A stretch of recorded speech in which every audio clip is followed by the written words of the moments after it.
हाय, I'm Avani Arya और आप देख रहे हैं नेशन नेक्स्ट। आज का दिन यानी 14 अक्टूबर देश के लिए और खासकर नागपुर शहर के लिए काफी ऐतिहासिक है। आज ही के दिन 1956 में लगभग 66 साल पहले शहर के दीक्षा भूमि में डॉक्टर बाबा साहेब आम्बेडकर ने करीब 3,65,000 फॉलोअर्स के साथ बौद्ध धर्म की दीक्षा ली थी।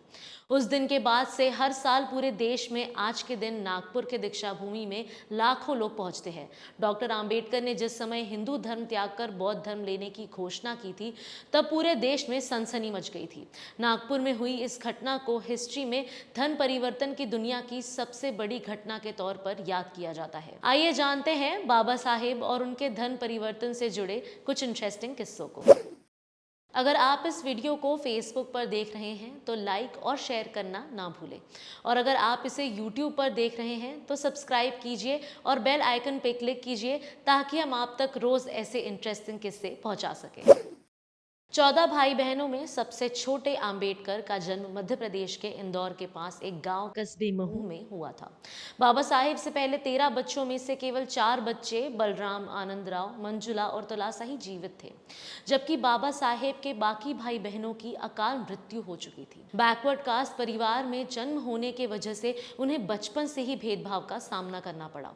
आम्बेडकर को स्कूल में सबसे आखिरी लाइन में बिठाया जाता था। यहीं से आम्बेडकर भेदभाव के इस सिस्टम के खिलाफ हो गए थे। आम्बेडकर का कहना था, मुझे वो रिलीजन पसंद है जो लिबर्टी, इक्वालिटी और फ्रेटर्निटी सिखाता है। मैं एक कम्युनिटी की प्रोग्रेस को उस डिग्री से मापता हूँ जो महिलाओं ने हासिल की है। धर्म इंसान के लिए है, न कि इंसान धर्म के लिए। आम्बेडकर जाति व्यवस्था के इस कदर खिलाफ थे कि 13 अक्टूबर 1935 को उन्होंने महाराष्ट्र के येवला में कहा था, मैं हिंदू के रूप में पैदा हुआ हूं, लेकिन हिंदू के रूप में मरूंगा नहीं। कम से कम ये तो मेरे वश में है। आम्बेडकर ने हिंदू धर्म में शामिल वर्ण व्यवस्था को खत्म करने के लिए कानून का भी सहारा लिया, लेकिन अंत में उन्हें लगने लगा था कि जो बदलाव वो चाहते थे वे शायद कभी नहीं हो सकेंगे। आखिर में उन्होंने बौद्ध धर्म को अपनाने का फैसला लिया। इस्लाम, सिख या किसी और धर्म के बजाय बौद्ध धर्म अपनाने के पीछे भी आम्बेडकर ने वजह बताई थी। मई 1950 में कोलकाता की महाबोधि सोसाइटी की मंथली मैगजीन में आम्बेडकर ने बुद्ध और उनके धर्म का भविष्य टाइटल से एक लेख लिखा था। इस आर्टिकल में उन्होंने बौद्ध, हिंदू, ईसाई और इस्लाम धर्म की अलग अलग पैमानों पर तुलना की थी। साल 1940 में अपने रिसर्च के आधार पर आम्बेडकर ने द अनटचेबल्स में लिखा कि भारत में जिन्हें अछूत कहा जाता है वो मूल रूप से बौद्ध धर्म के अनुयायी थे।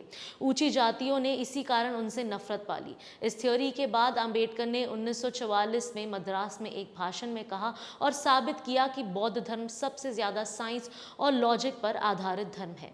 कुल मिलाकर बौद्ध धर्म के प्रति आम्बेडकर का झुकाव और विश्वास बढ़ता रहा।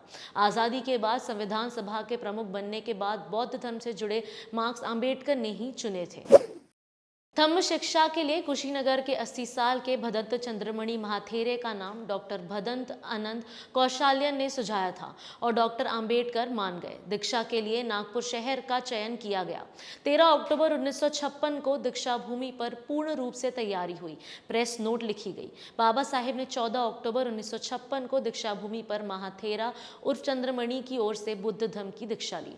बौद्ध धर्म की शरण में जाकर उसी दिन लाखों फॉलोअर्स को 22 प्रतिज्ञाएं, त्रिशरण, पंचशील देकर बौद्ध धर्म दिया गया। बाबा साहेब ने प्रतिज्ञा की थी कि अगर मैं कुछ दिन जीवित रहा तो सारे भारत को बौद्धमय करूंगा।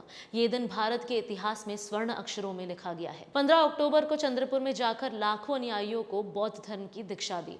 उनका धम्म कन्वर्जन का प्रभाव समाज पर गहरा पड़ा और समाज में परिवर्तन दिखाई देने लगा। 14 नवंबर 1956 को काठमांडू, नेपाल में बुद्धिस्ट कॉन्फ्रेंस में भाग लेने गए। वहां उन्होंने बौद्ध धर्म और कार्ल मार्क्स पर गंभीर रूप से भाषण दिया। हालांकि आम्बेडकर देश के दूसरे हिस्सों में जाकर भी बौद्ध धर्म लोगों को देना चाहते थे, लेकिन ऐसा नहीं हो पाया।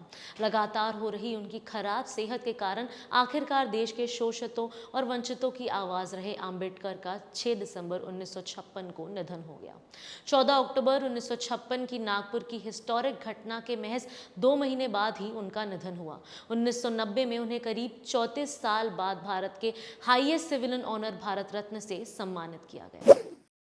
नेशन नेक्स्ट की तरफ से बाबा साहेब और उनके ऐतिहासिक धर्म परिवर्तन से जुड़े कुछ किस्सों को याद करने की एक छोटी सी कोशिश है। इस वीडियो के प्रोड्यूसर है विक्रांत चांडेलिया, स्क्रिप्ट लिखी है शमानंद तायडे ने और कैमरा के पीछे है नितिन मानकर। Nation next news hub for new India.